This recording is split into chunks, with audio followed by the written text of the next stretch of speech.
সকালবেলা মিনার দাদি তাকে আর তার ছোট বোন রানীকে গল্প পড়ে শোনাচ্ছিলেন। মা তাদের গরু লালিকে খাবার দিচ্ছিলেন, আর ভাই রাজু মাকে সাহায্য করছিল। লালিকে এত বেশি ঘাস খাওয়াচ্ছ কেন মা? লালি একটা বাছুর জন্ম দিবে, যাতে সে একটি সুস্থ বাছুর জন্ম দিতে পারে, সেজন্য ওকে এখন ভালো খাবার বেশি খাওয়ানো দরকার। মিনা জানতে চায় রাজু, রানী ও সে নিজে জন্মাবার আগে তার মা কি কি খাবার খেয়েছিলেন। তুমি কি বিশেষ কোনো খাবার খেতে মা? হ্যাঁ মিনা, সে সময় তোমার দাদি আর বাবা আমার বিশেষ যত্ন নিয়েছিলেন। মিনা যখন তার মায়ের গর্ভে ছিল সেই সময়টায় দাদি আর তার বাবা সব সময় খেয়াল রাখতেন মা যেন প্রচুর খাবার, হলুদ রঙের ফলমূল এবং রঙিন শাকসবজি ও মাছ, মাংস, ডিম, দুধ এগুলো খান। তারা আরও খেয়াল রাখতেন যেন মা খাবারে আয়োডিনযুক্ত লবণ খান। তারা মাকে পর্যাপ্ত বিশ্রাম করতে দিতেন। বাবা ও দাদি সবসময়ই তার খুব যত্ন নিতেন। যদি গর্ভবতী মহিলা পুষ্টিকর খাবার খায় আর যথেষ্ট বিশ্রাম নেয়, তাহলে সে সুস্থ স্বাভাবিক ওজনের শিশুর জন্ম দেয়। যেসব শিশু স্বাভাবিকের চেয়ে কম ওজন নিয়ে জন্মায় তাদের বেঁচে থাকা অথবা পরবর্তী জীবনে সুস্থ এবং স্বাভাবিকভাবে বেড়ে ওঠার সম্ভাবনা কম থাকে।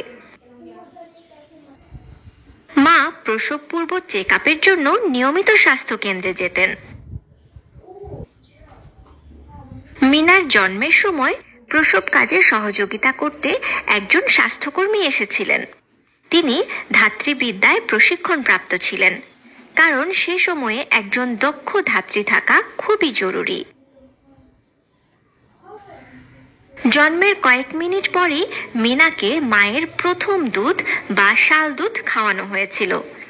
সে সময় স্বাস্থ্যকর্মী বলেছিলেন শিশুকালে সুস্থ থাকতে ও বিভিন্ন রোগ ব্যাধি থেকে রক্ষা পেতে মায়ের দুধ খুবই প্রয়োজন। মিনা সুস্থভাবে ও স্বাভাবিক ওজন নিয়ে জন্মেছিল, কারণ তার মা গর্ভবতী থাকার সময় প্রচুর পুষ্টিকর খাবার খেয়েছিলেন এবং পর্যাপ্ত বিশ্রাম নিয়েছিলেন। বাবা আনন্দে তাকে কোলে তুলে নিয়েছিলেন।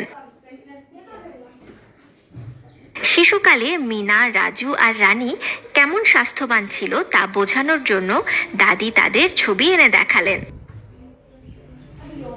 আমারও খুব সুন্দর স্বাস্থ্য ছিল, তাই না মা? হ্যাঁ, তুমিও খুব সুস্থ আর সেই সাথে শক্তিশালী ছিলে রাজু।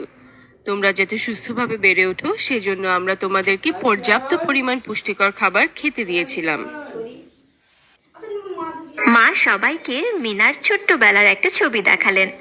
সেখানে মিনাকে সুস্থ আর হাসি খুশি দেখাচ্ছিল। মিঠু, তুমি যখন আমাদের সাথে থাকতে এলে, এই ছবিটা সেই সময়ের সুস্থ শিশু। এই ছবিটি রাজুর জন্মের কয়েক মাস পরে তোলা ছবি। বাহ, আমাকে তো খুব সুন্দর দেখাচ্ছে। মিনা, রাজু আর রানী সবাই স্বাভাবিক ওজন নিয়ে সুস্থভাবে জন্মেছিল, কারণ তাদের মা গর্ভকালীন অবস্থায় নিজের শরীরের নিয়মিত যত্ন নিয়েছিলেন। এখনো তারা সবাই সুস্থ, কারণ মা সবসময় লক্ষ্য রাখেন তারা যেন ফলমূল, শাকসবজি, ডাল, মাছ, মাংস, ডিম, দুধ ও অন্যান্য পুষ্টিকর খাবার খায়। আমরা সবাই সুন্দর। আমিও।